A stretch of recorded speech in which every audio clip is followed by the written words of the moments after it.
date January 2022. Mr. Lopez, if we could have roll call, please. Commissioner Wittrin,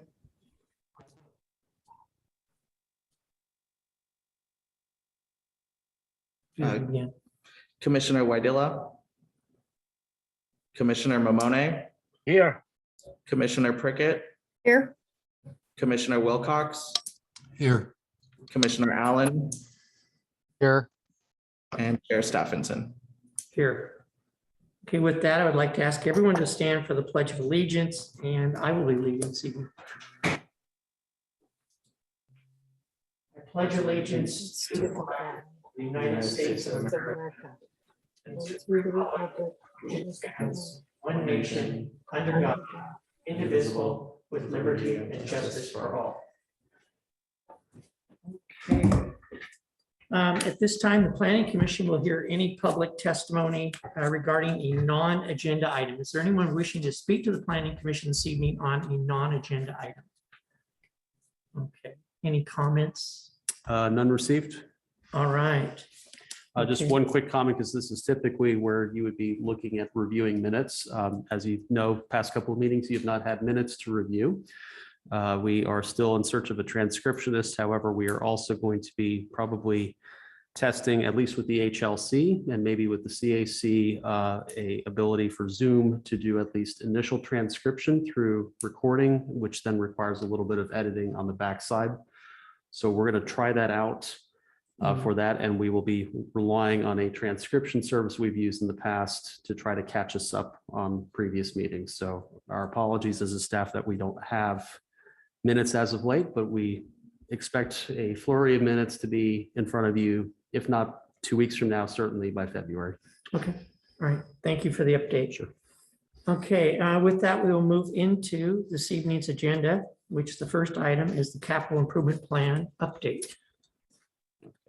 Thank you, Mr. Chair. Good evening, everyone. I'm going to pretty much read right from the memo here, and I will turn our attention then to the tables that we provided, in addition to any questions you may have on the CIP packet. Give me just one moment to find my mouse, which I unpacked. Or no, I unpacked it. It fell somewhere. There it is. I'm going to say some of you might be wondering why we're looking at a capital improvement plan. Some municipalities, these go directly to council. And we've been reviewing these since, for sure, 2013, that I know of, if not before. And that was at, the council approved a request that we had made, those of you who've been around a while, to review these before they were adopted. And as with standard procedure now, we're seeing these before they go to council, and then we're making a recommendation to council.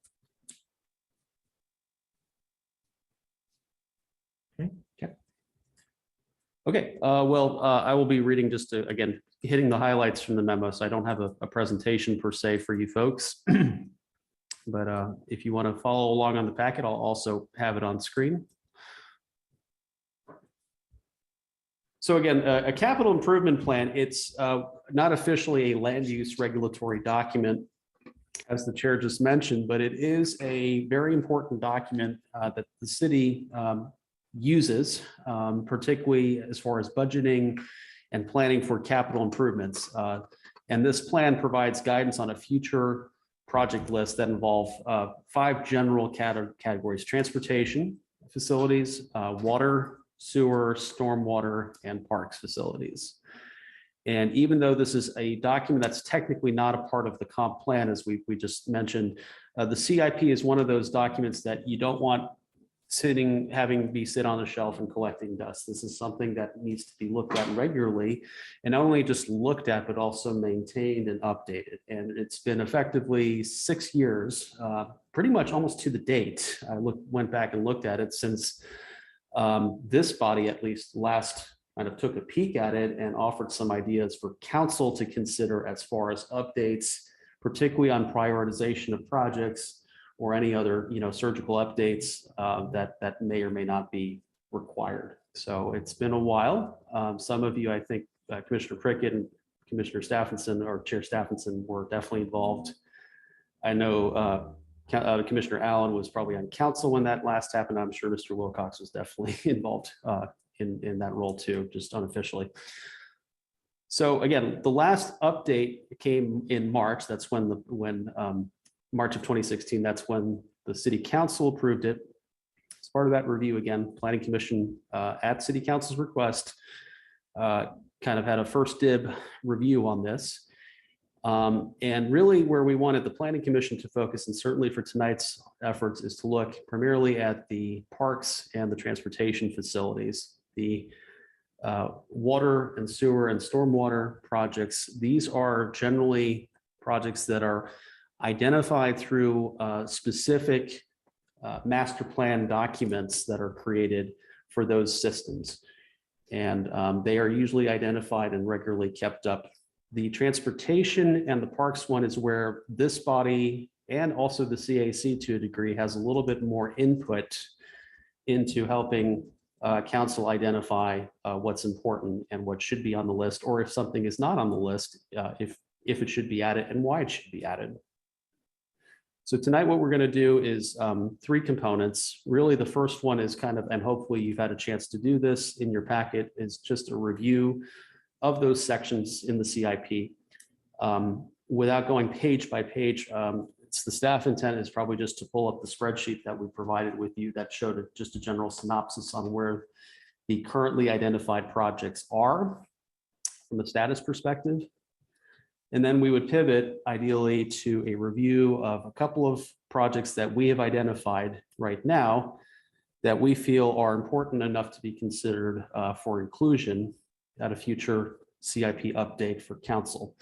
And there's a little bit of urgency with regard to a couple of those potential projects because of grant cycle funding and eligibility, which suggests why this matter will ultimately be before council likely in early February, if not certainly late February.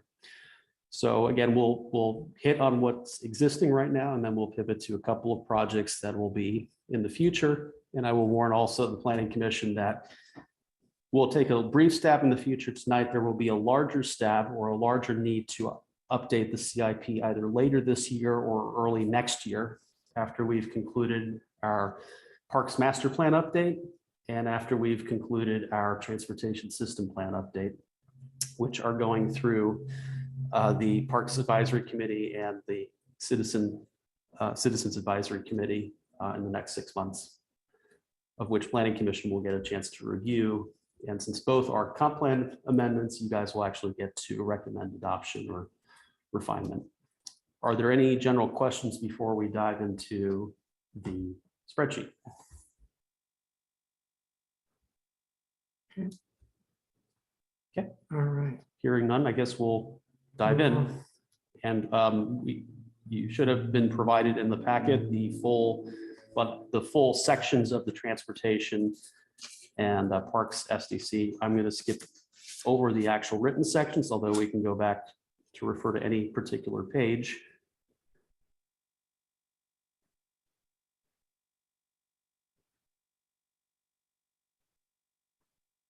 All right, so we're going to be starting with transportation. And again, this was the kind of the staff snapshot status update based on where we're at generally as a city with these projects. Typically how we've laid it out in the CIP is the lower the number, usually the higher the priority, or at least, the more likely the project is to be occurring at the time of the passage. So for instance, the very first item, improving Graham Road, was actually basically being bidded out the last time you folks looked at the CIP. So that's why it was project one, and that also explains why it's completed. Whereas some other items which are maybe less permanent, or actually in some cases recurring, like updating the transportation system plan, are a little bit further down. Not that they aren't important, it's just that is not as immediate and ready, shovel ready, shall we say, as some of the other things. But are there any, I guess, general questions or comments based on the transportation plan. And Mr. Chair, I can unshare the screen here if you want me to, if that's easier. Yeah, See that'd people. be great. Any general questions? This is Rich. Good evening, Mr. Allen. So my question would be, is anybody looking at if there's potential federal dollars available for these particular projects? That is a great question and a very timely one. Because I do have an update for folks after the meeting, but I might as well state it now. The city has retained a temporary grants writer, basically, to start looking at the federal infrastructure bill, but also some of the funding sources through Metro and through the state, and also a couple of nonprofit sources to see about securing or pursuing some of those monies to help with these plans. So absolutely, yes. But Awesome. That's good to hear. yep. I will say, though, that was a relatively recent development, Commissioner Allen, and I'm glad we were able to make it happen. Thank Okay. you. Any other questions? Commissioner Wilcox? Yes, so we're looking at the transportation now, just overall, because I have several actually. Want to look at the whole thing now? Sure, whenever you're ready, Okay. Commissioner Wilcox, if you have a page or project number, we can cycle to it. Go ahead. Okay. Starting with number one, the December meeting of the CAC, actually I wanted to point out that the CAC is, from my understanding, the primary review group for the transportation projects. And they had at their December meeting, they were provided a copy of the Kittleson report.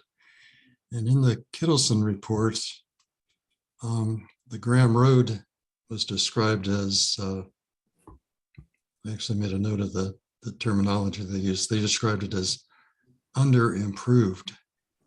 So that was kind of a, I don't know whether oversight on their part or they're not up to date or what's going on. Would I So be able to, can I address that real quick? Sure. So the deliberate, or I guess in the packet that the CAC had, they were referring to the transportation system plan, which was performed in 2014. So they had a 8-year-old document effectively in their hands. And at the time in 2014, yeah, that you could argue that. So when we're talking about a transportation system plan update, which is actually project number 17 on this list, such references go away because those projects have been completed. Oh, okay. So number 1 and 2, we're going to scratch entirely. Then a couple of projects, or one that's here and one that's not. Number 16, the Backage Road. I looked at that one on the Google aerial view, and it looked to me like the connection to Marine Drive is going through where they're building the new Taco Bell and the coffee drive-through. And I also looked at the area behind the truck stops and all those other businesses. It didn't look like there was any space for a road between the property, backsides of the property and the railroad tracks. So I'm kind of wondering about that one. And the only other item I had on the transportation project list was there's no mention of the pedestrian bridge that's being talked about to go over 257th, just south of Historic Highway. That's part 2 of the conversation tonight. Do you want me to take 16? Sure, I have some thoughts too, but go for it. It's Okay. your meeting. Commissioner Wilcox, on number 16, there's some issues with that, not only being in the floodplain, but there is a very large wetland and a drainage system that runs through that area. And ODOT really has taken a second look at it and kind of put the flag down with some help of some other agencies. But that would have been a nice addition, but I just don't see Army Corps of Engineers or FEMA ever permitting that. No, and the other thing, just to correlate on that, in the spreadsheet, we had it listed as TBD, but that's also a polite way of saying probably not going to happen, based on the further analysis that the chair was just describing. Not to mention, it's really not been an issue, unlike some of the other ones that are still on the list or potentially added to the list, where from a policy perspective, anybody's talked about desiring this. Because in addition to the wetlands, you're also talking about condemnation, which is of course very politically popular, as of not at all, because you would also have to take significant real estate away from some very important commercial properties that generate a lot of tax dollars for the city, including the truck stops, most especially the truck stops. And, then the question becomes, who's doing the condemning and for what purpose? And I don't suspect there's been much of a policy appetite by anybody to do that. And I think the other thing too to consider is when this project first was listed, and it was also a carryover from the previous version of this capital plan. So it's been in the books for at least 10, 12 years, I This think. one? Yeah. Yeah. Long time. The other thing was we hadn't even made, or ODOT hadn't even finished the improvements to exit 17 to fully understand how Marine Drive's new overpass would function, let alone how 257s would. And because of, say, the additional third lane at the 257th interchange and the bidirectional capacity of Marine Drive, the perhaps need to have this package road perhaps got minimized. So from a staff perspective, if the Planning Commission wanted to recommend to council to yank it, there will be no crocodile tears on behalf of the staff to do it. The only tricky thing is we have to effectively end our intergovernmental agreement with ODOT to be a participant in what they call the area management plan. And that's, just procedural. But it's not a project that staff is thinking is immediate, necessary, or wise, quite frankly. Okay. Okay, thanks, This is Chris. That- Commissioner Allen. I think Commissioner Allen is speaking. Commissioner Allen, go ahead. I believe one of the reasons for this is it was very difficult for trucks to turn onto frontage road because of traffic. And so that could become a problem again if it isn't already. Okay. ODOT has talked with us about some ideas like maybe like signalization at somewhere like mid-block between the two existing traffic lights. So you have the one kind of over where the new Taco Bell is being built up by the Chevron station. Then you have the one all the way down at the Loves. But the idea of maybe a mid-block light where, say, Phoenix Drive is, or where Slow it down. to slow it down or help with the truck turning, particularly from the TA, I think is the problematic one. Yeah. Yeah, it would add some breaks in the traffic flow. If they get a running start from Marine Drive, you just close your eyes and hit the gas when Sure. you're coming out. Sure, but at the same rate, a traffic light, while not cheap, is certainly a lot cheaper than a $11 million project, Right. which was estimated back then, and I can assure you it's gone up since then. Oh, and I wanted to address one other comment that Commissioner Wilcox made. In my statement, I wasn't trying to indicate that we were taking any responsibility or authority away from the CAC as far as documents that they review. This is just an additional thing that we do, and I think it's very pertinent because these projects all, in a lot of ways, tie back into planning. And I think it's important for us to understand, where these dollars are being allocated to and what projects they're going for, so we can be more effective in our job. And from a fiscal standpoint, I think if you're going to spend $100 million, probably the more eyes you've got on it, the better, some ways. But certainly we're not trying to take any power away from the CAC or diminish their work or role in any possible way.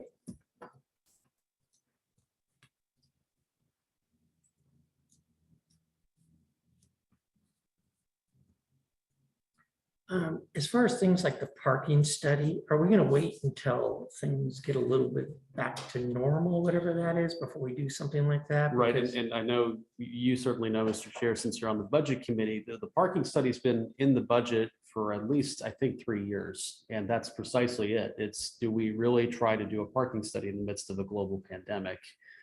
There was maybe a desire to do it last summer, but that was also a little difficult to arrange. The company who the city has retained to do the transportation system plan also does parking studies as well too. And it would be our intent to have that discussion with them to perhaps consider this summer, God willing, in the creek don't rise, that we emerge from this variant and have some measure of normalcy. So yeah, it's still in the budget and still very much a desired project to get done. Okay. Thank you.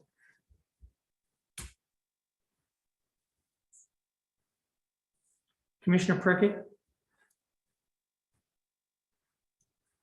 You're muted. I was looking at we're also looking at a signal at Buxton and historic Plumber River Highway.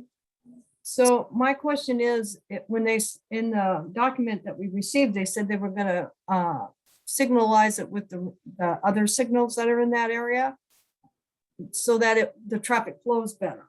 Mhm. But the only bad thing about that is that the outlet mall signal throws that all off. So the flow doesn't happen. If that light turns red and everybody else is green, you're sitting there waiting. And then by the time the red light goes or goes to green, the others are red. So it kind of it really doesn't work well unless they're all signalized at the same time. But we have no control over the outlet mall signal because it's signaled by traffic sitting there. You can control that. I mean, the good news in that way is that the traffic signals, these are Multnomah County roads, intersections basically, but Multnomah County contracts that work out to the city of Gresham. So you're dealing with one jurisdiction who has control over all lights, and there are ways to better pair those lights. And we've made mention before when we've had our meetings, not so much from a planning level, from an engineering level, that we desire a little bit more synchronization between the light at the outlets and the light at 257, the existing one.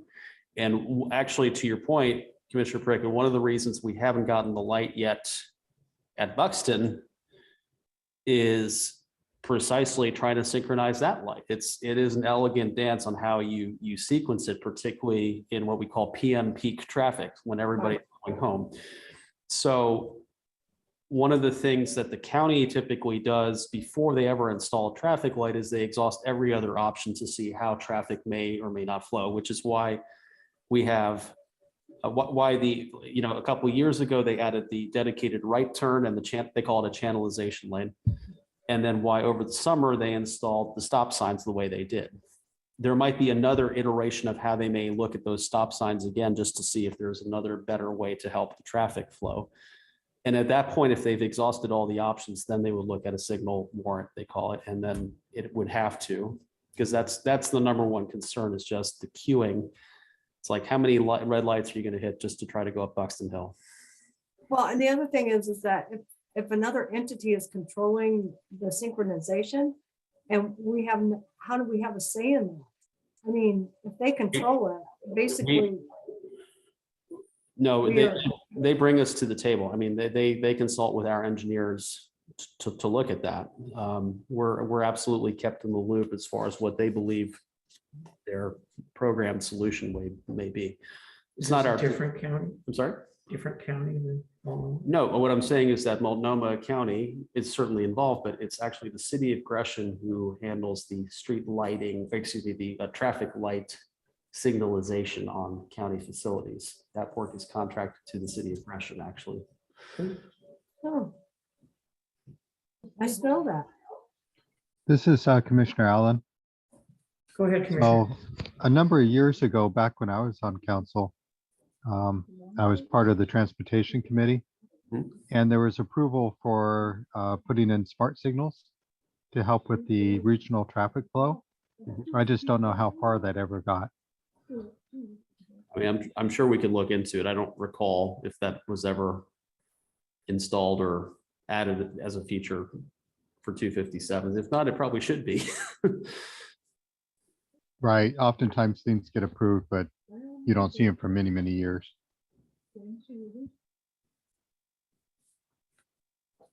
Yeah, that's one where, we could definitely before, I mean, I think that's the thing. It's like the stop signs were already a big deal to be installed. So if there's going to be any future changes to the traffic pattern, I know that the past histories, the county takes that to the city council to announce what they're intending to do. And from there would be some additional community feedback. And I think your points are on point, that there has to be that intentional sequencing.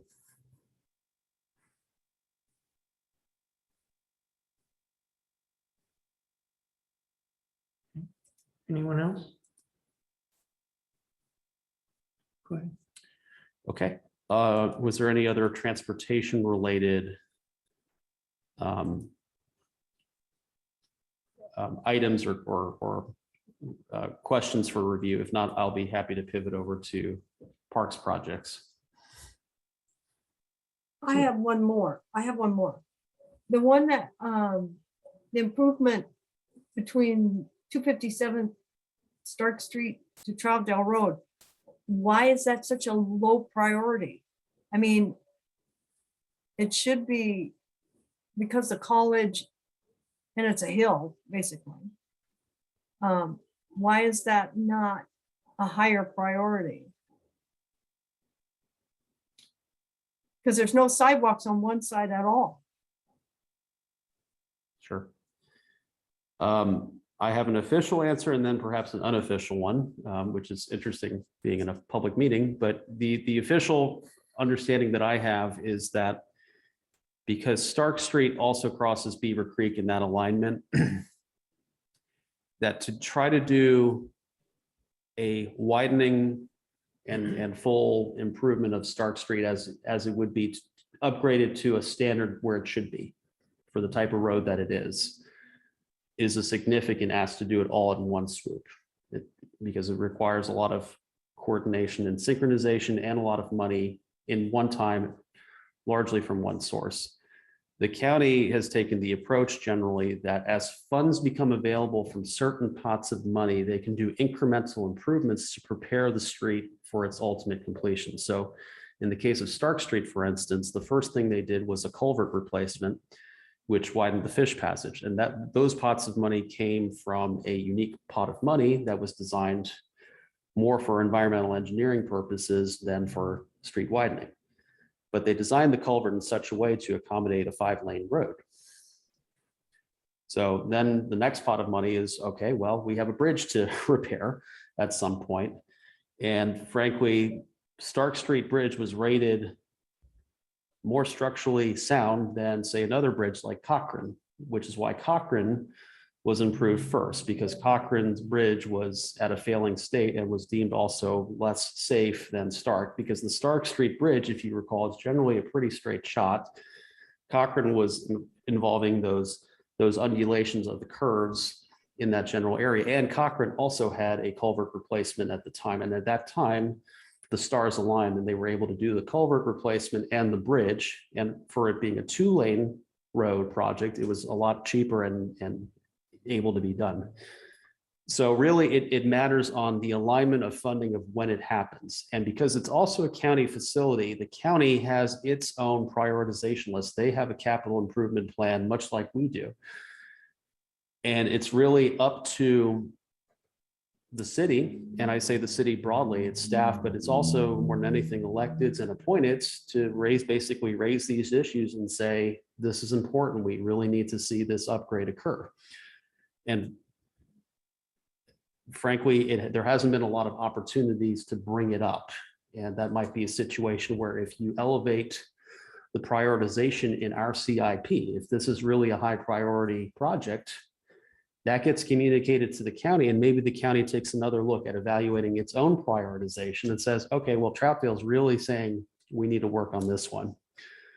But when you pair it with some other projects that they've done recently, because of necessity or because of access to funding, it hasn't risen to the top yet because it is a bigger lift than some of the other improvements that they have within our jurisdiction. Since you brought up Cochrane, is that done? I believe so. Okay. I don't know, maybe it's my car, but it's like you drive down there and you feel like you need to go get a new pair of shocks. Anybody else get that feeling when they drive on that road? 100%. It's that or I'm hitting my head against the top of the car. Is it when you hit the bridge component of it, or is it on the downslope, or where is the issues, I guess? It's as you go down across the bridge and up. It's almost like the base wasn't rolled correctly or something, would be my guess. So, But it's for $3 million, it's bad. okay, well, that's, hearing testimony like that is stuff why we can communicate back to the county and say, we have this issue, if they don't know about it already. Commissioner Prickett? But also that, safe, because of the, I'm gonna say this, because of the gorge fire back a few years ago, and we were in evacuation, we could have been parts of Troutdale would have been evacuated. There's not a whole lot of safety lane or safety roads to get out. So I think that brings this road up to a higher level at that point, because if you're gonna evacuate a lot of people, you're gonna need a better road than a 2-lane road going up. And Stark Street Bridge, again, should also look at, maybe because of the new transportation infrastructure plan, maybe that could be looked at being a little wider. It's a little disconcerting going across that when you're not sure how wide the truck is coming across the other side when you're going east to west. Stark Street Bridge, you said? Yeah. Mm-hmm. Over the Sandy. Yeah, Oh, okay. that one's a little, makes me nervous. But Nervous than here or there, Troutdale's skinnier than Stark. yeah. But again, I think looking at that, it should be brought up to a higher level because of, if we're all in agreement that global warming is happening and we have more severe fires in the future and we need to evacuate quickly, we're not going to be able to. It's a fair point you're making, Commissioner Prickett. And I mean, historically, emergency response, while sometimes, prioritized, in many cases in transportation infrastructure, has not really been thought of that way. And I mean, here we have a 6-year-old document where it's, 17th on the list, or excuse me, well, certainly not in the top 5. And it's been on the list for a while. Maybe it needs to be elevated to a higher priority. That could be a recommendation you make to council. And we can certainly communicate that from your review of it. And staff has no objection to disagree with that. So are we making recommendations on the prioritization of these? Well, we're taking notes right now. We can certainly, if you want to do that, Mr. Chair, if you want to just have a couple of bullet points, we can just submit that as part of the staff report when we ask council to consider refinements. Okay. As far as parks and TSP, is this our only bite at the poison apple? Well, you can update this. There is no schedule for updating the CIP. The CIP is a living, breathing document. You can update it at any time. Why we're having it in front of you is we do suspect we'll have a couple of small updates now, but probably within a year, we'll have a bigger one when the TSP and the Parks Master Plan are fully updated, because those projects will identify other issues. But from the list you have right here, right now, hearing just the prioritization is important, because we can also change or recommend prioritization to council to push a project up. Okay. I will say the one last thing on that, and I will try to say it without political comment. My recollection is when that project was discussed previously, and I don't recall if it was during the adoption or when there was another maybe presentation on it, there was not general council consensus about the need to do it at that time. But obviously, this is a different council with at least five different members from the last time this was heard. So maybe there's a difference of opinion with this council. But I recall that being an issue was. And has that project changed at all? No, Same parameters? yeah. The opposition was, do you really need a 5-lane road there? On Stark? Yeah. Probably need one more now than you did a couple of years ago. And certainly from an evacuation ease point of view, it makes it a lot easier to evacuate that part of the city for sure.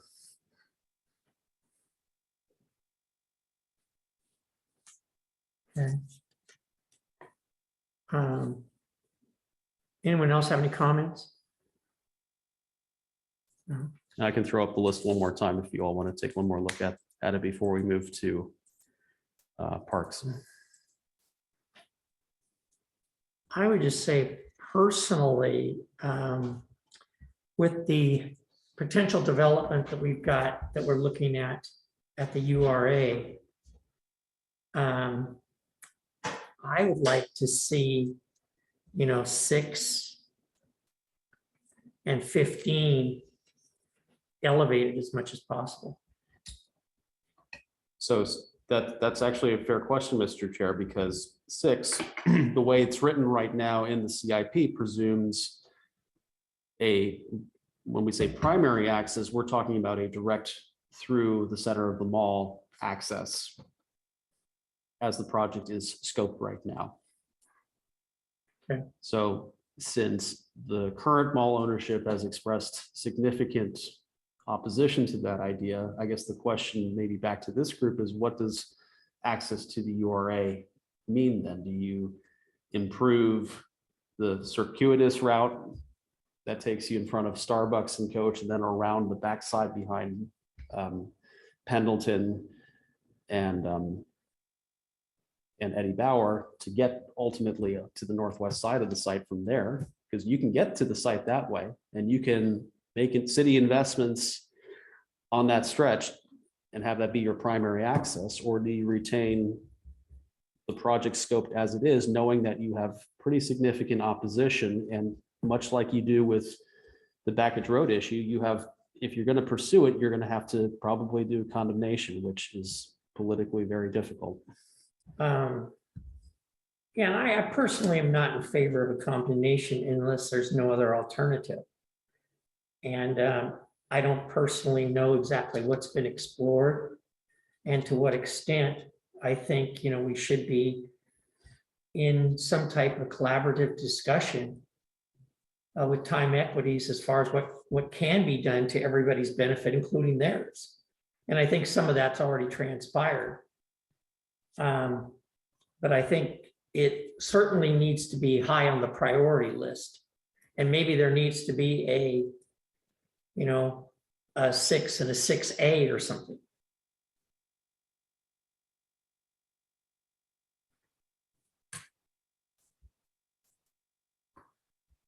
But I think that trying to market that without a better access is going to be a tough lift for the city. Anyone else? This is Commissioner Allen. Mhm. So on the access, I think that the trouble before was distaste for the condemnation and not actually getting a clear answer of what was going to be built.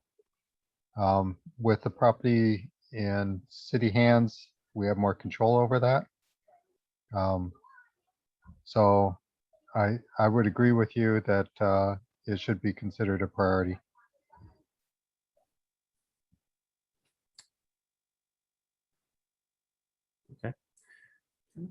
One moment while I just check one note here.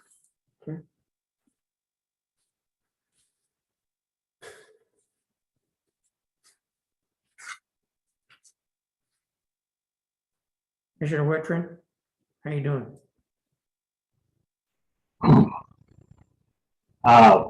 Fighting the good. Just for clarification, how the URA, excuse me, how the CIP currently structures it, we don't really say priority, we say time frame. So short-term generally means high priority, midterm, medium, long-term, low. The primary access, so project 6 right now, that is considered a short-term, or it's already a high priority. The CBD, the direct bridge connection from downtown was a low priority because that was considered a long-term project. So we have 4 categories, right? We have immediate, short-term, midterm, and long-term, right? Yeah, I mean, you could say short-term and immediate are kind of one and the same. Immediate, I think, was more in reference to the fact that the project was about to launch at the time when this document came about. So for instance, in the current, well, it was presumed, let me put it this way. So back in 2016, what was considered immediate was Northwest Graham Road, which was effectively underway at the time of the adoption. The downtown parking lot was considered immediate. There was funding allocated to it, but it actually didn't get completed until last year. The downtown parking study was considered immediate, but because of budget shifting and then ultimately COVID, that has been delayed. And the Columbia Gorge Bike Hub was considered immediate. And that was also incumbent upon partnership with the Chamber of Commerce, which has not, how do I put it nicely, not been reliable in following through with that effort to the point where it has now become a city project and will probably be budgeted here shortly for completion. Okay. So those were the immediate projects. The other one was an ADA transition plan that Public Works performed and has completed. So that was also one that was immediate. So I think for your purposes, I don't think you have to stress about any sort of immediate versus short-term recommendation. You can just use the 3 general categories if you wanted to help or edit any prioritizations. Okay.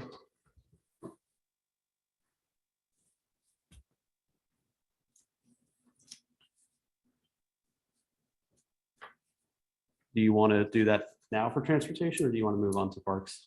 Let's go ahead and move on to parks, if that's okay with everybody. Okay. Let me share my screen again, and then I'll cycle it back to all the faces here. Parks is a little bit of a different story because at the time when the CIP was adopted in 2016, Parks is operating, this list was largely inferred by the Parks Master Plan. And the Parks Master Plan dated from 2006. So it's been almost 16 years since it was last adjusted. So pretty much everything that you see on this list, with apart from the Visionary Park project, which was also the only one completed, was a carryover from a previous CIP. And I think one thing to be of, there's a couple of considerations here. You'll notice there's some phasing of certain things. So you see, like, for instance, project number 3 is improving existing parks phase 1. And then item number 9 is phase 2 of existing parks, improving existing parks phase 3. Those project parameters were largely considered in the Parks Master Plan, but the Parks Master Plan was not truly specific to any one particular park, saying you must do this facility at Glen Otto and you must do that facility at Columbia Park, for instance, or at Sunrise Park. And then it talks also about some acquisition and development projects, which also presumes perhaps rosier than expected expectations on funding collected through system development charges and through just general appropriation. as far as how much property the city should be acquiring or could be acquiring from that plan. And what I think we have discovered as a staff, and I think what certainly the Parks Advisory Committee has discovered, and perhaps the Budget Committee and City Council, is that the outlook that the 2006 Parks Master Plan had was highly optimistic and did not take into account operations and maintenance burdens for the park system. It was very much a acquisition oriented document that sought to look for improvements and presumed a certain growth pattern that never was quite realized, both financially and in terms of households.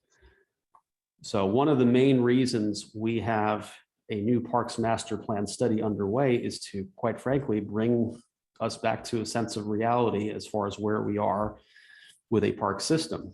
And where we are is we do have we do have funds in our system development charges that can be applied for certain acquisition or certain growth of parks. At the same rate, we know we also currently have, based on the number of facilities our park staff maintain, we have a liability that we struggle just to barely maintain what we have right now.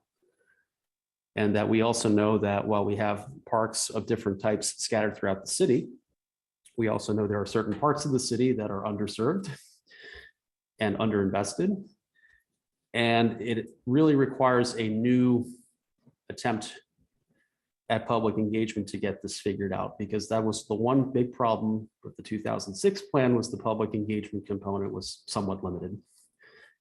So all that to be said, that I'm presenting this slide to you, but please understand that in my estimation, or in the staff's estimation, this might look radically different a year from now. And I'm not sure really what staff would recommend to change, apart from being patient and waiting to see what the Parks Master Plan will say at this time. What has been complete, as you see, is Visionary Park. That was a small pocket park right off historic Columbia River Highway, just west of Glen Otto. That was also part of the celebration of the centennial of the historic highway.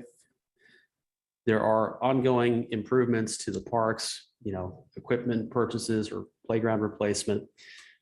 The other thing this doesn't take into account is things like what happened, say, with Imagination Station when vandalism occurred.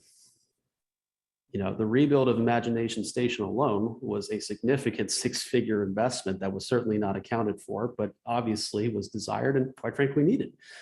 And it was accomplished, but it took effort, it took time, it took budget prioritization to make it happen. But technically, the Imagination Station rebuild was not contemplated by this list. So this is a classic case of sometimes projects happen by accident or intentionally, where you have to go away from this list. But this is your best guess as far as what you need. So I'll yield back, Mr. Chair, and be happy to answer any questions. Okay, questions? Not seeing any. Point of clarification, I'm looking at the CIP summary table. And if I look at neighborhood park site acquisition, right?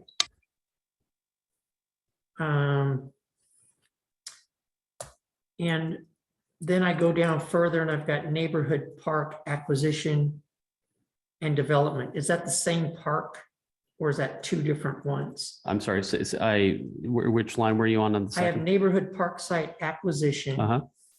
And then I have neighborhood park development, and then I have neighborhood park acquisition and development. I can't speak specifically to that. My understanding is acquisition, of course, comes before development. So if you're thinking about it over a several fiscal year period, you may set aside funds or dedicate funds that have been building up, say, in an SDC account to acquire property 1 year, and then the next fiscal year, you appropriate funds to help develop what you just recently acquired. That's my understanding. And I think that latter phase where they've merged that was a presumption that maybe by that time the growth would have caught up, that you could accomplish two birds with one stone in one fiscal year or through one project. Okay. That's our reading of it. And was there, and this is based on the new Mass Parks Plan, No, correct? this is based on This the is the old one. 2006 master plan. This is old. But the 2006 Parks Master Plan was based on an estimated population of like 24,700, That's my understanding. which is significantly more than what we are projected to have. Well, right now officially per Census Bureau numbers, we're at 16,300.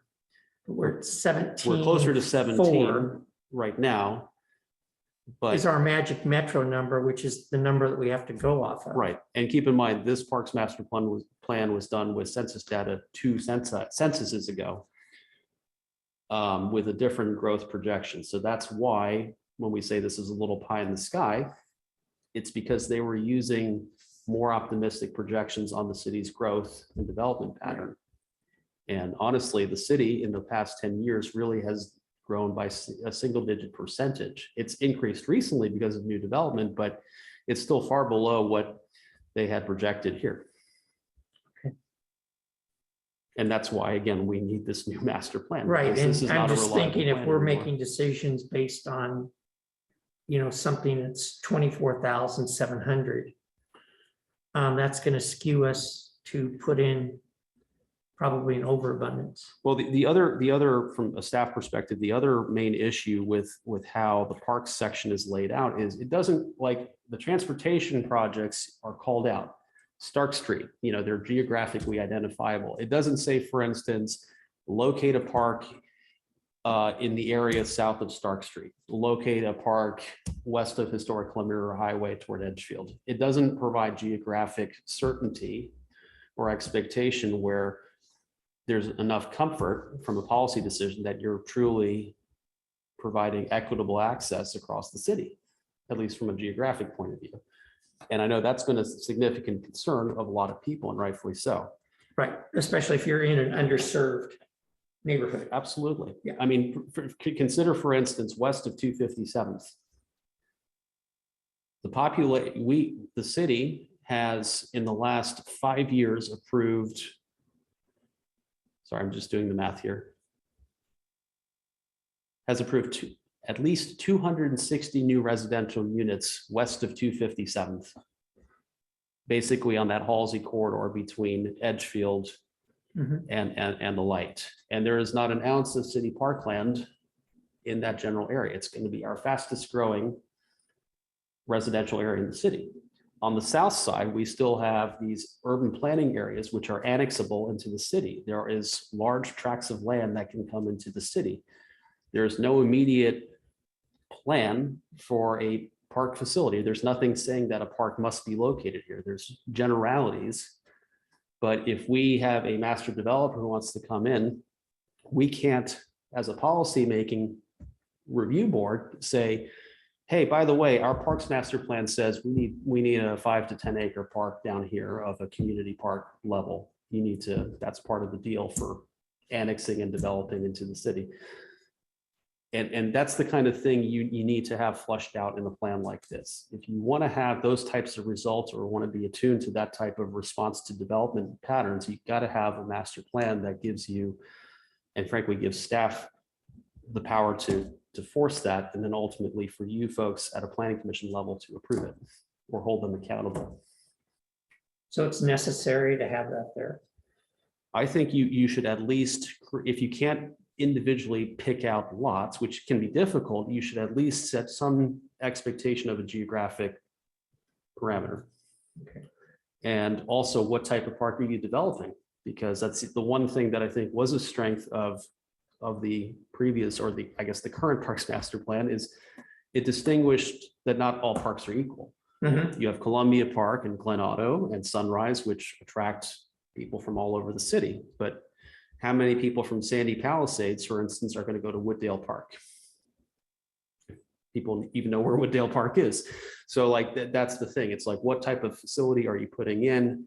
How much money can you actually appropriate for that type of park expenditure? And ultimately, what is the expectation and burden for development to help pay for it?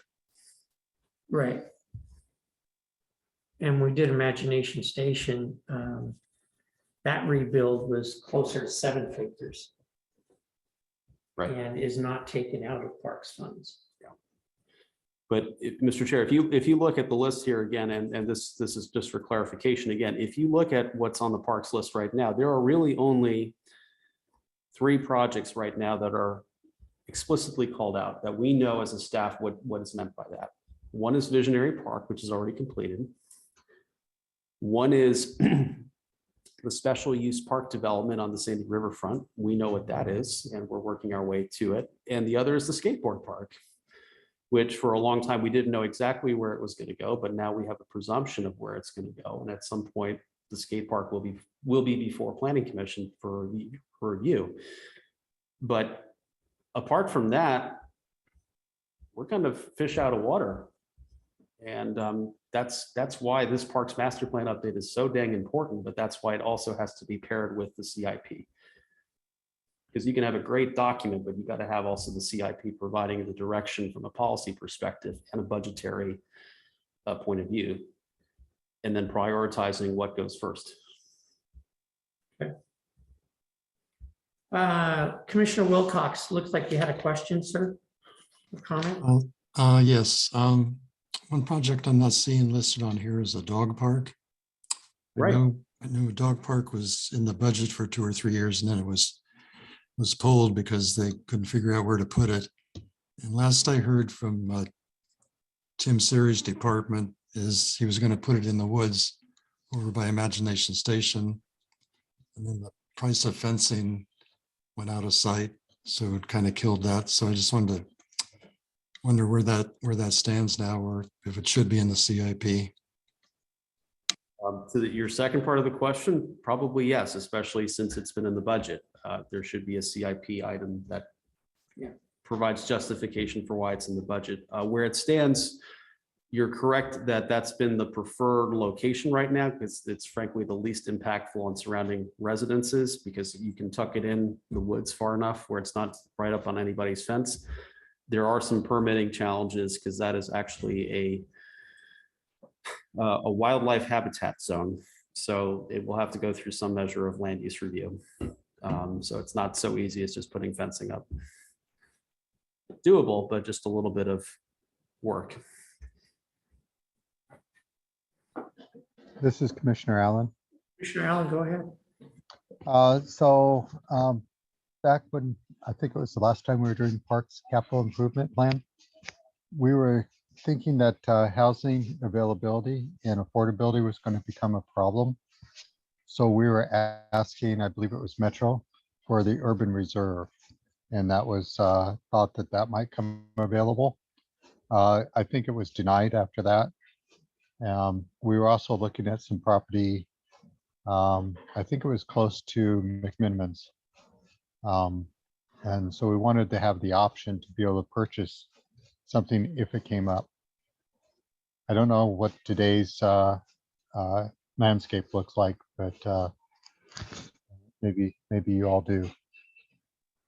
The property you're referring to next to the Edgefield site, can you describe that a little bit more, or which one you're talking about?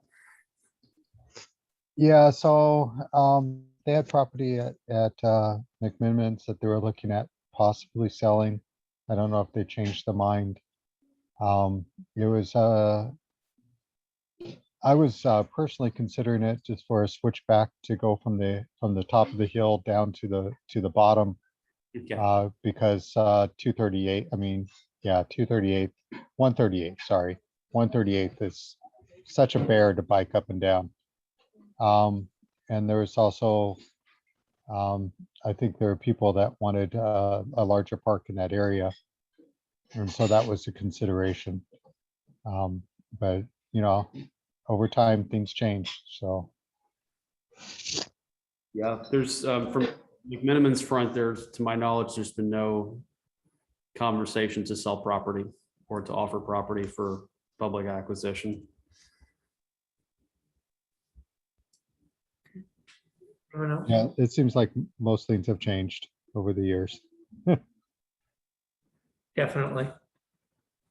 Anyone else? Okay.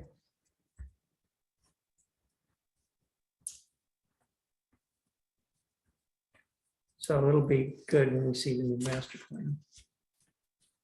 Yeah, I think, that's kind of pivoting to future look, but probably there'll be maybe some limited suggestions from our end as far as what you do with the park section right now, but there's going to be a whole lot of work, say a year from now, once the parks master plan's complete, then you can start really populating or repopulating that table and maybe being more geographically specific and a little bit more grounded in financial reality.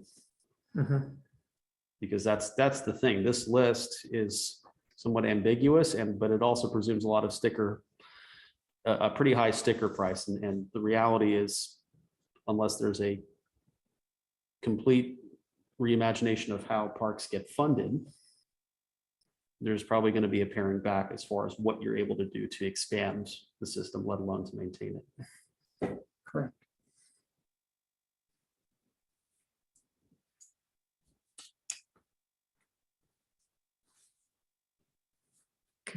Okay. With that, Mr. Chair, I would like to pivot to the future. I just have one simple little slide that kind of is the staff suggestions for where we think there should be some immediate inputs into the CIP.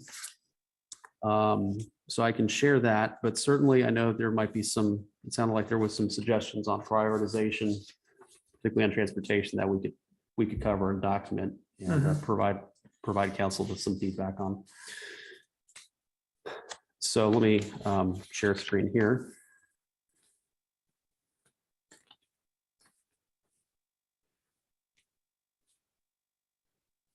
Can everyone see that slide on the screen right now? So staff has a couple of items that we would like to see immediately. And again, I stress the CIP is not a thing that you pass and you have to wait 5 years and then pass it again. It can be updated at any time, and pretty straightforward and quickly too, I might add. But on the transportation front, we do have a couple of items. And I'm sorry, that first bullet in transportation should read projects, not parks. So remove completed projects. That's just simply list maintenance. We don't need to have improved Graham Road on the list anymore. Staff is recommending that that the council should remove Backage Road. That is a significant, very expensive project. There doesn't appear to be a lot of appetite for it. And it would involve such a degree of engineering, wetland mitigation, floodplain impact, and property impact. It's just very, very difficult. So we would recommend removal of that project. Staff is recommending the addition of a couple of bridge projects. One is the Second Street Bridge project, which I'll expand on a little bit here in a minute.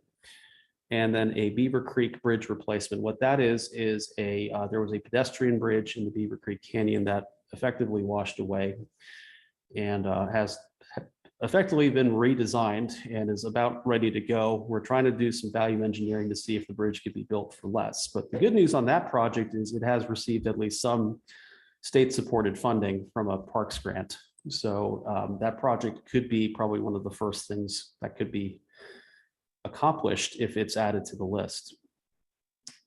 That penultimate bullet there, the 257th Way improvements, not 257th Drive, but 257th Way improvements. This is speaking to the existing access that you have into the Confluence site. So we're saying is you don't necessarily have to remove the primary access option because you never know what the outlets may say. And if you don't have it, you're kind of up a creek, but give yourself at least the latitude to plan for improvements on the existing right-of-way, that circuitous route. By adding that project in there, you at least enable funding and studies to be done to pursue that project in good faith. So that way the outlets also understand that they're going to have to work with us one way or the other. And that provides just greater confidence also for a prospective developer to know that there are going to be improvements that can be planned for that road, because that's the existing access.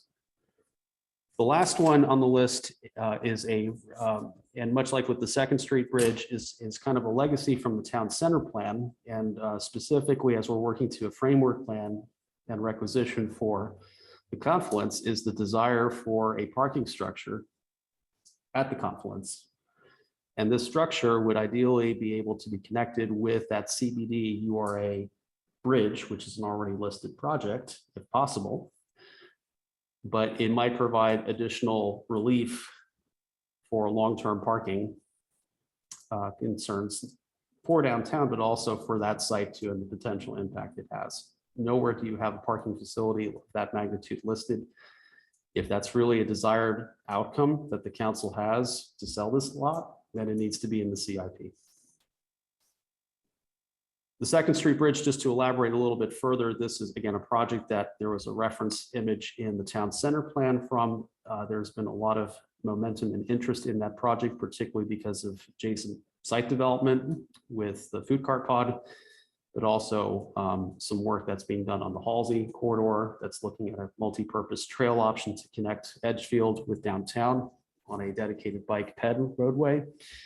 The other thing that would also do is it would give a trail, which is considered a transportation facility, but trails are also eligible for parks funding as well. It provides, by listing it, it does not necessarily commit the city to building it or doing anything, but it enables the city to pursue grant funding applications to help support it for its construction. And by doing that, the more you open up the opportunity to have outside funding or other agency funding support that, the more you can reserve city funds to accomplish projects elsewhere in the city where outside agency or outside funding may not necessarily be available. But staff feels pretty strongly that this bridge project can be highly leveraged and can be largely funded by outside sources. So that's why that project isn't there too. On the parks front, we simply are suggesting you remove Visionary Park, as Commissioner Wilcox indicated, consider adding the dog park in there, and then largely wait until the Parks Master Plan is done to do major edits to that section. And with that, Mr. Chair, I will decouple the screen and can put it back on for any Okay, questions. here we go. Commissioner Prickett. Again, I'd like to see the 257th between 257th and Troutdale and Stark Street improvement done. I think that needs to be moved up sooner than later. I mean, put the pressure. We may not be able to do anything about it, but putting it higher on our priority might push the county to help us complete that. Because if we think it's a low priority, they're sure going to think it's a low priority. So what we'll do, Commissioner Prickett, is from that list, I will add in red your comments or any other comments from the commission, so we can. Put Prickett next to that. Yeah. Oh yeah, we'll blame Shirley for that. Oh, please do, please do. Okay, I what- can take the heat. What else, Commissioner Prickett? I think I agree with the others as well. So, Other projects or other? yeah, the ones that they have on the list. I agree with those, having those removed and moving up some to prioritize them to a higher level would help. Get some of this stuff completed and not just sitting there looking good. Okay. All right. Commissioner Wilcox.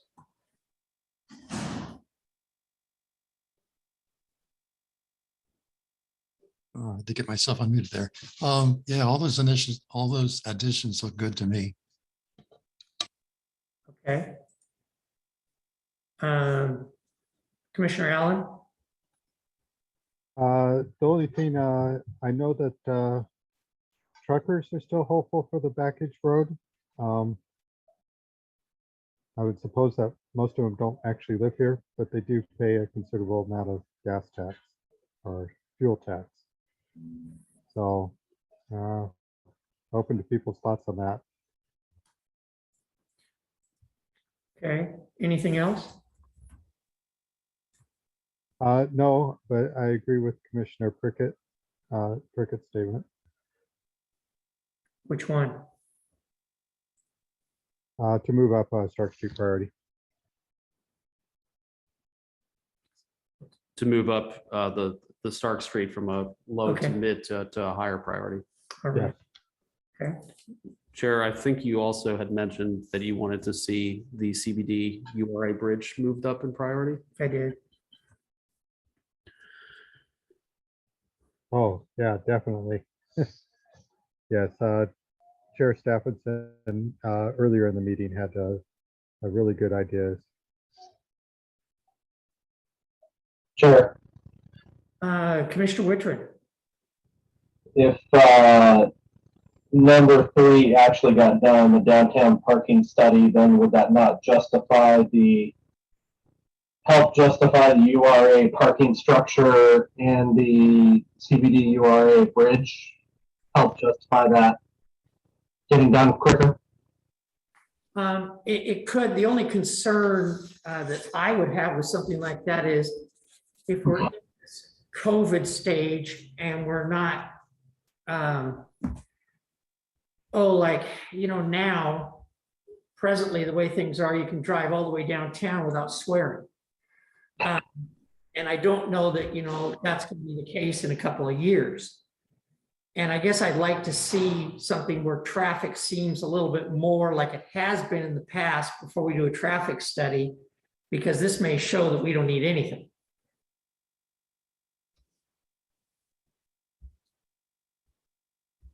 Got it. Chicken and the egg. I mean, you can always put it in and then refine it, Yeah. once you have the results of the study. Like you may think you need a 450 space garage, but maybe the study says you only need 250, for instance. That's a way you could refine it after the fact. Tell them to come out and do it on First Friday. Could you repeat that? I said, just tell them to come out and do the study on First Friday during the summer. There you go. Busiest time of the First year. Friday in August. There you Yeah. go. Okay. Who am I missing? Oh, Commissioner Mamoni. I have no comments, Mr. Chair. I'm fine with whatever the commission decide to bring this direction. I'm fine. No comment. Okay.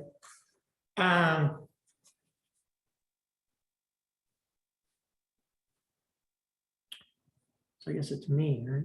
It's you. Okay, as far as parks, I'd like to see the acquisition table reflect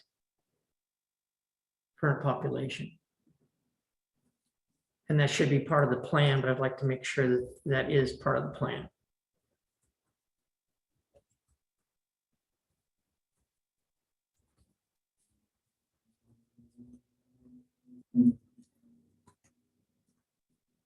Right.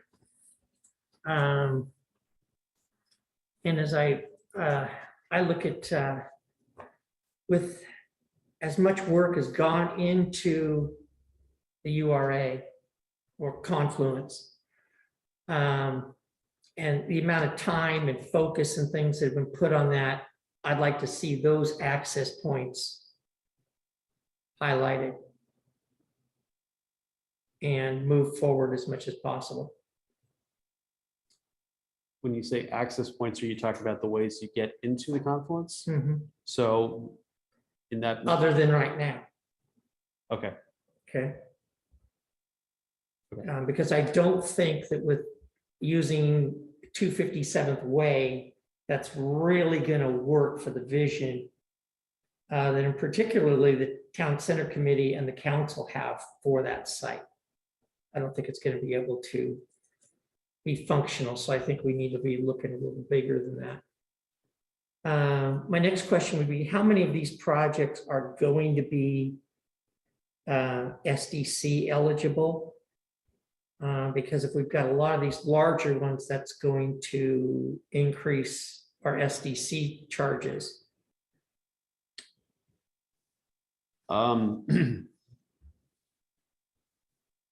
Well, part of it is going to be, is what you're doing. You can have capital projects that effectively repair and replace, right? Mhm. You can have capital projects that add capacity or add variety to the space, because the way SDCs, as you know, but just as a clarification, SDCs can really only be applied to capacity building expenses. The acquisition of new parks is an SDC eligible fund. Mhm. The repair or replacement of a playground at Kiku Park is not. Correct. So you have to be a little bit careful. From a transportation perspective, there's also what we call a transportation planning rule component of it, is that in addition to passing the local stress test, can you report to ODOT or whoever the funding agency may be, that if you're intending to apply SDC funding in addition to other state, metro, or regional funding, county funding, can you say with a straight face that the SDCs have been applied for capacity building purposes? So for instance, if you're doing Stark Street as it exists right now over Beaver Creek is a 2-lane road. I'm just going to throw a random number. Let's just say it takes $5 million to upgrade Stark Street. And just for ease of purpose, imagine that each lane for that entire segment costs you $1 million, right? At most, you could only apply $3 million of SDC funds to that project because you're capacity adding 3 additional lanes that didn't exist before. You couldn't use $5 million of it because you already have 2 lanes at your disposal. So the utilization of SDCs is really more determined on an engineering review of the project. And from that review of the project, as far as what's eligible, then you go out and say, okay, what else?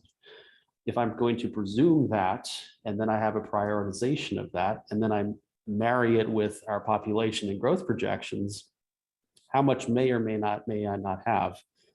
And that determines elsewhere in that study, okay, I can maybe apply 20% SDCs. It could be up to 50% eligible, but I really only have the capacity based on the prioritization and based on what I think will be left in the SDC fund to be able to apply to that. I'm getting very technical, but it's an important question.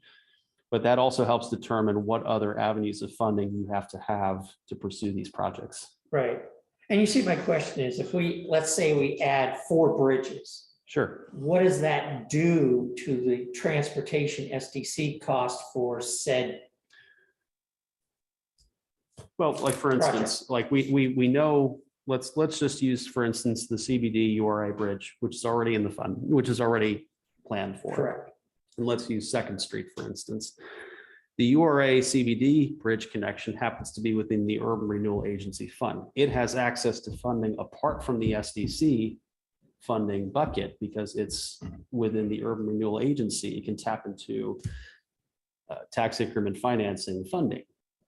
The 2nd Street bridge is outside of the URA, wouldn't have that possibility. But the 2nd Street project may be able to tap into certain types of metro funding that the CBD or URA bridge may not be able to, by nature that it's part of a larger regional trail system plan. So that's an example of how we as a staff have to help analyze and how we populate where your funding sources are going to go to. Does Metro come out this far? Well, quite frankly, one of the reasons for doing this tonight is because Metro has funding cycles that are closing soon, and we can't put certain projects up there, particularly the Beaver Creek one and the 2nd Street one. We can't presume any sort of leveraging of funding or the possibility of it without it being in the plan. And that's not to say that those bridges will have to be built or would be committed. That's still ultimately a funding prioritization that the budget committee and the city council sets by policy. But at least by putting it into the plan, it affords us the ability to apply for funding. Whether the council ultimately wants to say that this is a priority or not, still very much is a local decision. So simply populating this list doesn't necessarily translate to a commitment or a promise that you must build it or you have to build it in a certain time. Otherwise, we would have built a backage road by now. No, I know, it's just, and I understand it has to be in the plan to get funding But also I've seen these things kind of get into a plan and take on a life of their own. And next thing you know, it's lives. Sure, but that's also why it's important to have this regular check, so you can be disciplined to make sure you don't have project creep or scope creep on any one of these items. And so we would do that on a regular basis, right? You should be looking at more than every 6 years, and that's not an indictment on Probably this group. annually. This is probably an annual checkup that you should probably be doing.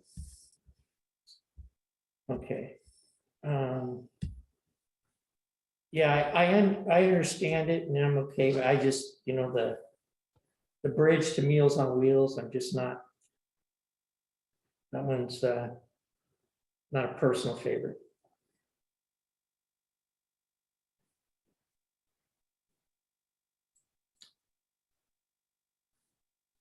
Any other questions? No, I don't think so. Any other questions, comments, recommendations? Mr. Chair, staff would seek a consensus of the commission to effectively forward this list as part of a staff report to council to report on a CIP update for February.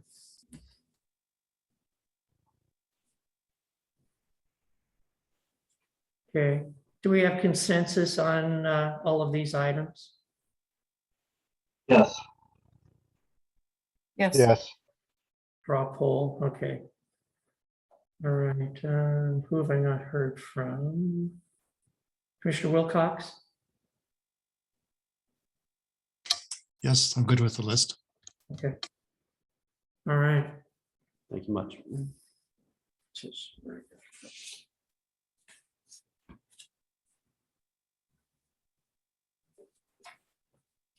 Okay, Mr. Chair, you ready for the next item? Okay. The next item is the very last page in your packet where we talk about a preview of the year to come. Tonight, notwithstanding, which has been very busy already. You've got a heavy load coming up, folks, but you guys are awesome, dedicated public servants, and you'll be doing great work here. What we really wanted to make sure of more than anything is the dates at the bottom of the calendar that we can effectively rely on quorums, or if there are conflicts on dates, that maybe they can be adjusted accordingly in group setting. And since all 7 of you are here tonight, it's certainly good to know if there are any potential date hiccups on way. It will be especially important. Those April dates are going to be critical because that's likely when your biggest project of the year, the House Bill 2001 implementation, will probably be going through at that time. So we definitely want to make sure April is generally available to this commission as described below. And if not, we can pursue special dates. Okay, we have 6/7 of ourselves here tonight, Excuse me, we're missing one. That's right. right? And are there any dates that are heartburnish? So it looks good from here.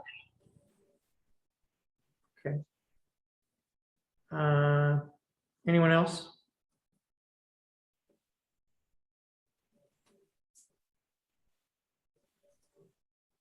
Oh, looks good to me.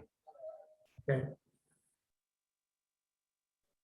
Mr. Chair, like I said last time, it's difficult, on January 12th, projecting what the schedule might be from a professional and personal standpoint. But in general, Wednesday seems to be okay. What the future might bring on my professional field or my personal life, I don't know. But at this point, tonight, everything seems okay. And should something interfere with the schedule, I try to be as much notice as possible to the director and the board and the colleagues, so to adjust potential situations, outstanding issues, of course. as you're looking in the crystal ball now, it looks pretty clear, right? At this point, again, but my schedule doesn't go that far. The nature of my job also is a little difficult to predict. We can be almost in this contest of with COVID and everything, and development everything can occur like a tsunami and unexpectedly. So at this point, the simple answer is yes. then, that should be okay. But we'll leave month by month. All right, anyone else?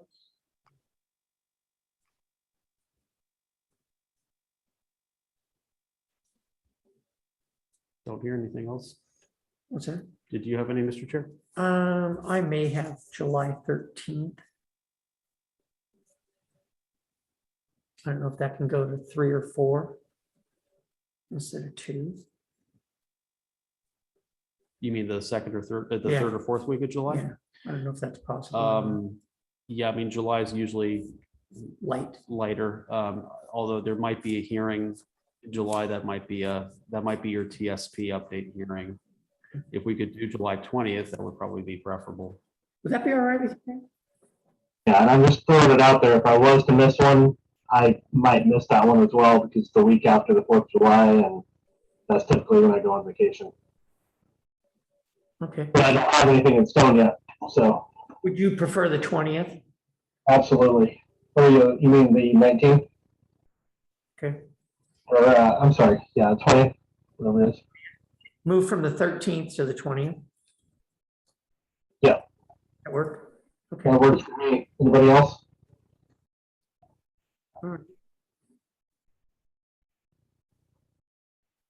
Okay, that's helpful. No, thank Okay. you. All right. All right.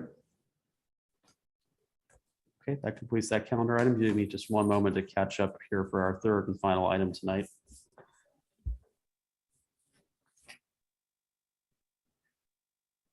Third and final.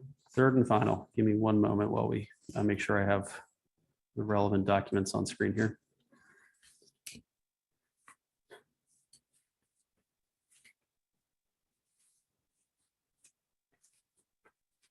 Well, I guess let me speak off screen first before I share anything. So the third item is more of just a heads up preview for what you're going to have in your packet here very soon. We're hoping to have the packet for your meeting on the 26th ready and out the door by the end of the day, Friday. And what you're going to have in your packet is effectively your headache, our headache collectively, and that is a very large text amendment to the development code, largely driven by the need to incorporate House Bill 2001, the middle housing standards, into our code. But it also presents an opportunity for us from a staff perspective and from an overall charge to try to make our standards workable and easier to understand overall, for us to make some overall improvements to the code. So don't let a crisis go to waste, if you will. But what we're going to intend to do is give you information on a pretty major change of Chapter 3, which is the zoning district section, and Chapter 8, which is going to be the site development and design standards, which is largely where the House Bill 2001 items will be nested in. What we're going to do to keep everything organized is we're going to try to structure our conversation. We'll try to give you what we can, at least for right now. But we're going to focus the January 26th conversation largely on what's required by the law. So we'll spend our first meeting focused largely on that.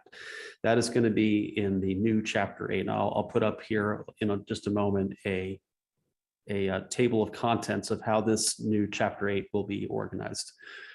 After we've concluded, or depending how much progress we make based on that, we can continue then further discussing Chapter 8 edits. And then at the next opportunity we have, which is your first meeting in February, although you'll have a hearing probably that night, we probably will have enough time to talk then about the changes prospectively to Chapter 3. We've kind of factored in as best we can 3 discussion segments within your calendar. So starting on the 26th, then potentially on the 9th of February. Where we're running into a little bit of a calendar conflict will be on your second meeting in February, which we have 2 hearings right now scheduled. So we probably won't be talking about it that night unless you really want to. Otherwise, please serve breakfast with your meeting. But then probably by March, the March meeting is when we'll really need to tidy up and wrap things up. And that allows us then to go into our hearing in late April and then allows the council some time in May and into early June to consider the matter, which again, the state rules have to go into effect by the end of June. Otherwise, it just defaults to the state model code. So that's kind of the general work plan. Before I throw up the table of contents to kind of give you a sneak preview as far as how this thing will look, are there any general questions on the timing, the sequencing, or the topics to be discussed?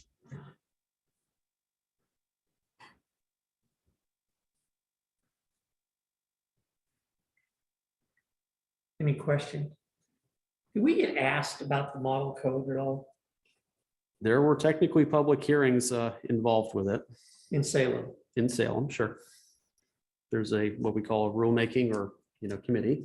Yeah. And Andy, how many planners were on that committee? for that one, I don't know. Okay. I don't know. I also know the model code was also developed generally by consultants that were commissioned by DLCD and then sussed out.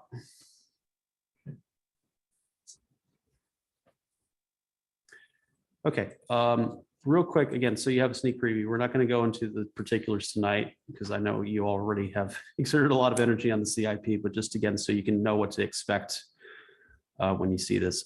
Chapter 8 is what we're going to be intending to have be our kind of consolidated development and design section.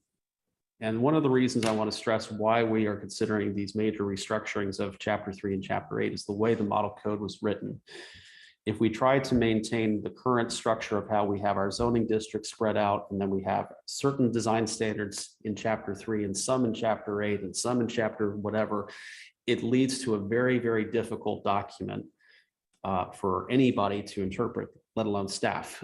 So our proposal effectively is to consolidate as much of the design and development standards into one chapter as possible, and then make it very intentional based on the type of development being proposed, where one has to go to look for the answers.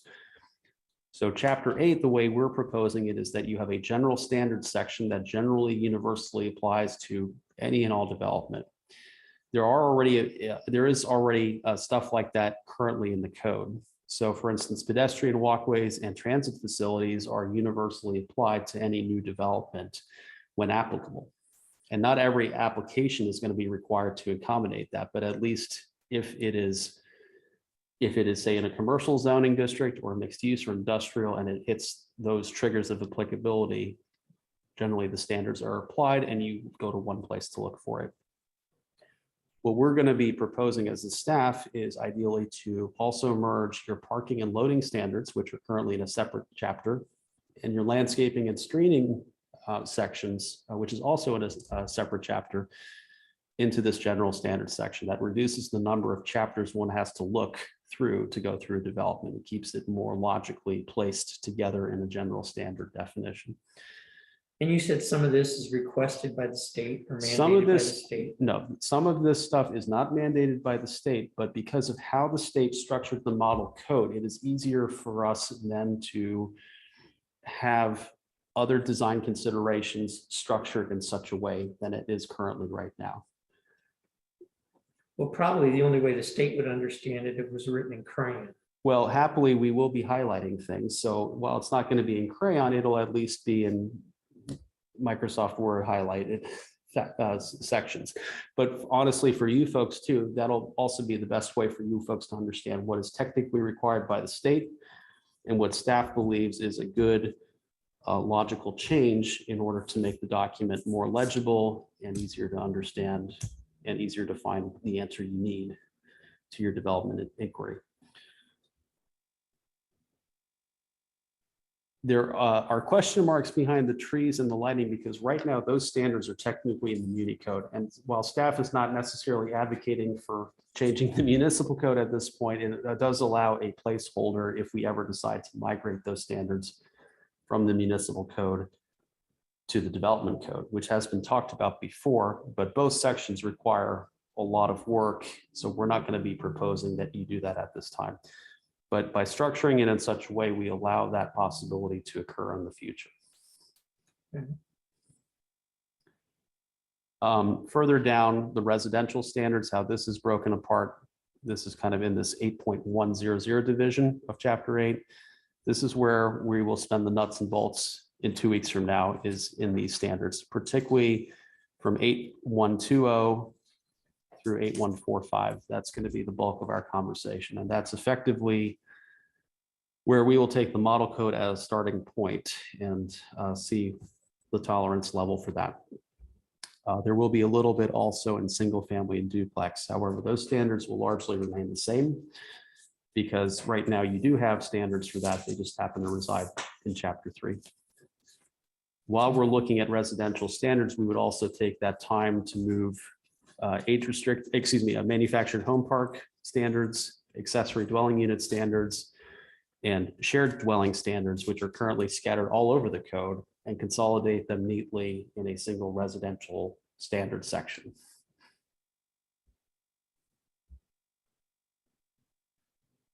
Following up on that, we also would have reserved divisions for mixed use standards, in which case we would be able to migrate an appendix right now, which are standards in the downtown area, into the mixed use standard, and newly created standards that we've established for the Confluence zoning district, the MU3, can be residing then together in a mixed use general standard area.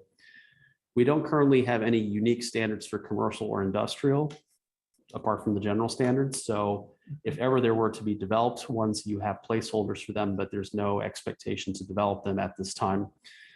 And then there's an other standard section, in which case you bring in a corridor design overlay standard for 257, and that can be comfortably nested in there as opposed to hanging out as an appendix to the back of the code.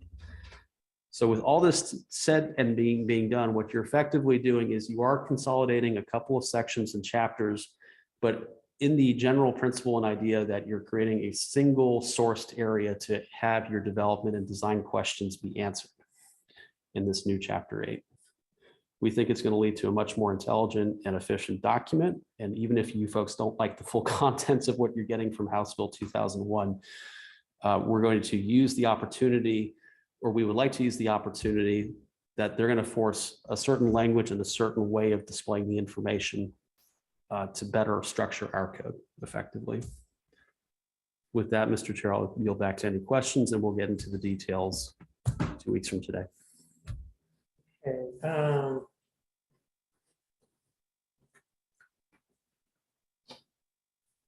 Questions? This is Commissioner Allen. Sure, Alan, go ahead. Just great idea. I appreciate it. I think your assessment of House Bill 2001 is correct, but I like where you're going with the moving everything into one chapter. Okay. Thank you.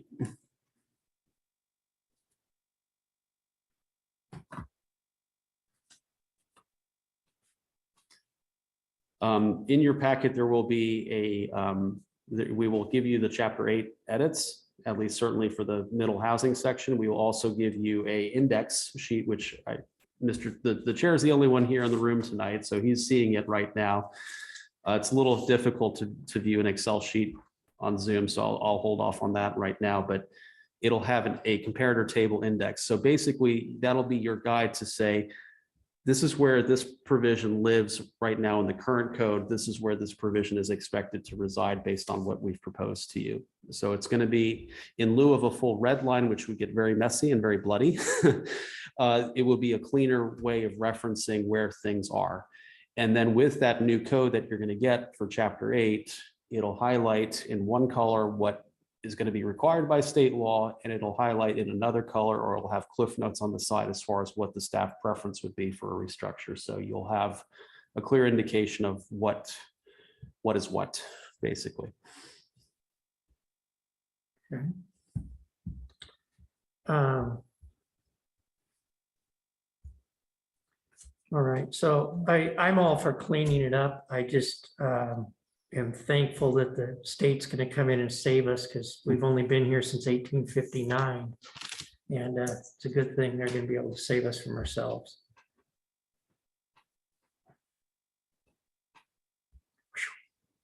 Got here just in the nick of time.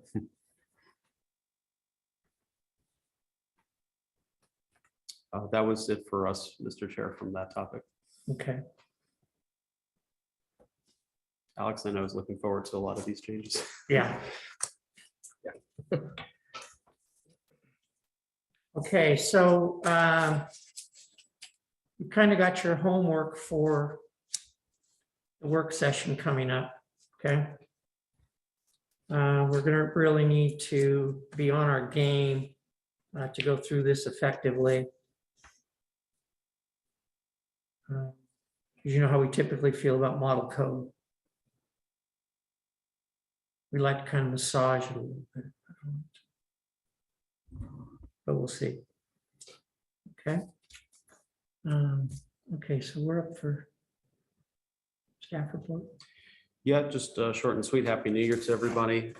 We mentioned it briefly at the top, but the city has retained a grant writer to help us with potential various grant applications at the regional, county, federal, and nonprofit level to secure funds for some of the things you saw earlier tonight in the capital improvement project list and other potential projects that are more water and sewer oriented that we didn't cover ad nauseum. But this guy's heavily experienced, comes with a lot of background and knows a thing or two how to communicate with those who hold the purse strings. So I think we're excited about it, and hopefully we'll be underway. Have an update for y'all soon on some traction on that. A lot of skill involved in that type of work. Very much so. 40 plus years of it. So I think we're going to be in good shape. Ideally.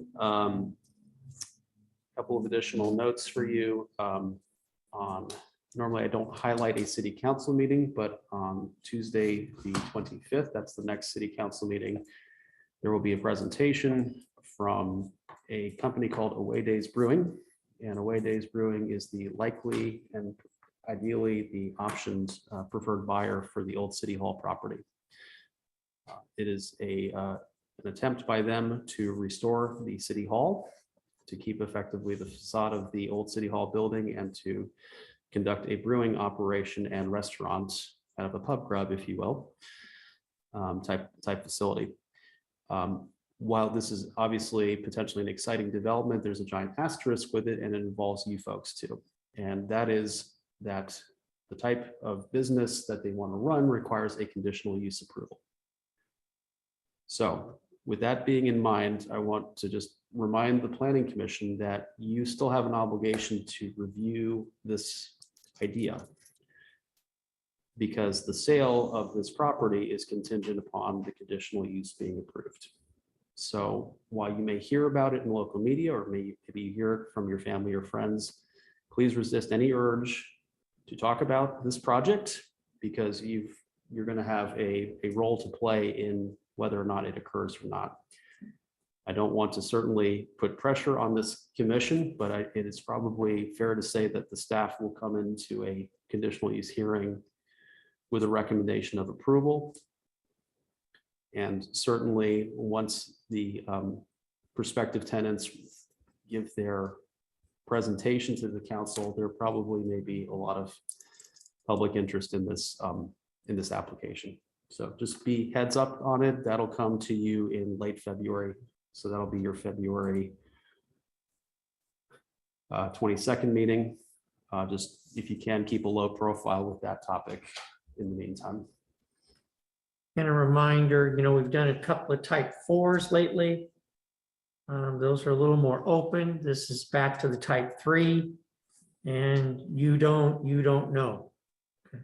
No, the one thing you do have is precedent in that the same type of conditional use being applied for this facility or for this company is pretty much the same type that you did for Good Coffee a couple of years ago across the Yeah. street at the old Calcano Cellar location. Similar.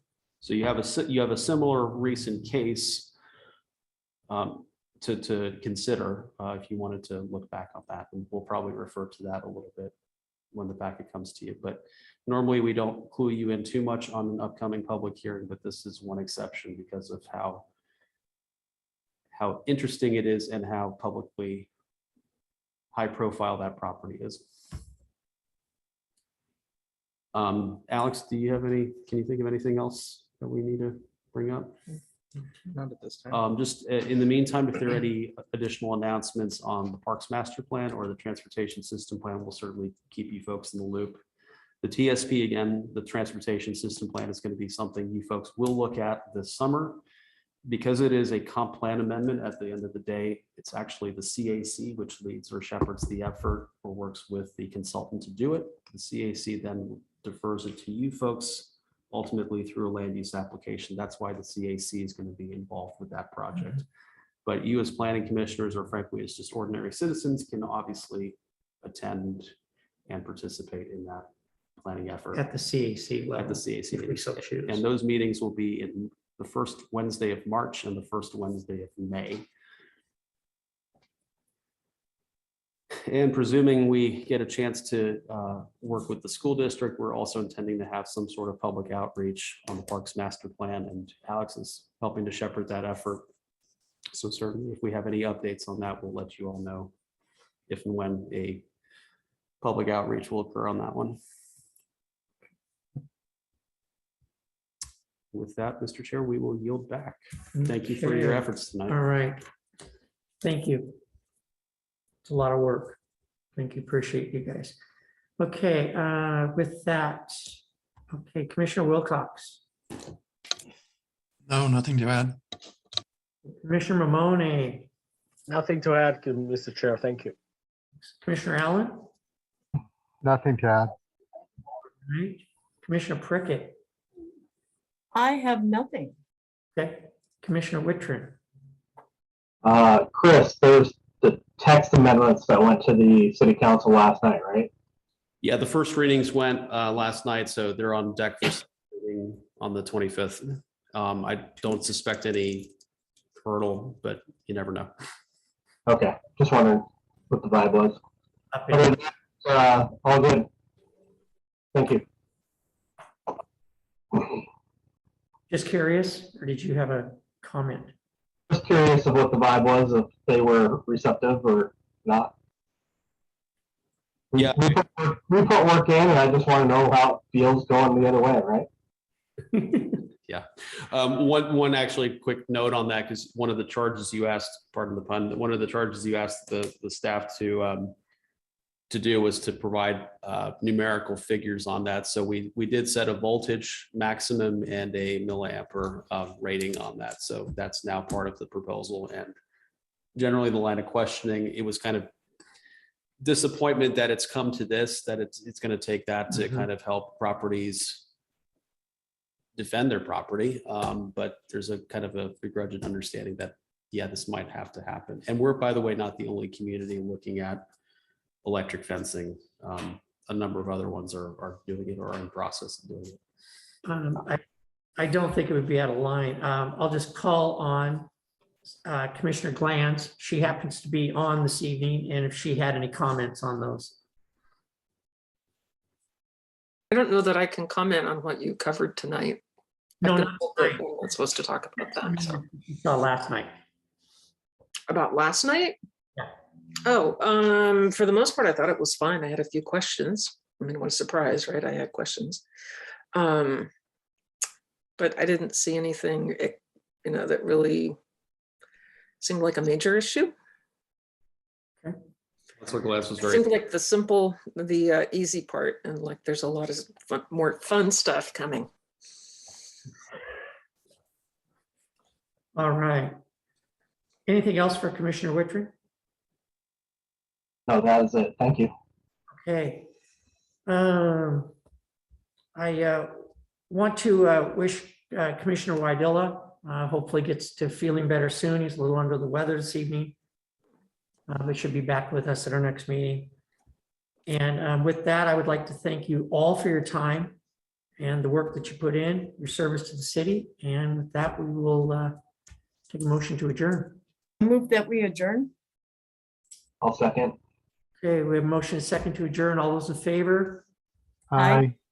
Opposed? Okay, we are adjourned. Thank you all. See Thank you. you. Bye. Have a Thank great you very week. much. Have a nice evening. Bye-bye.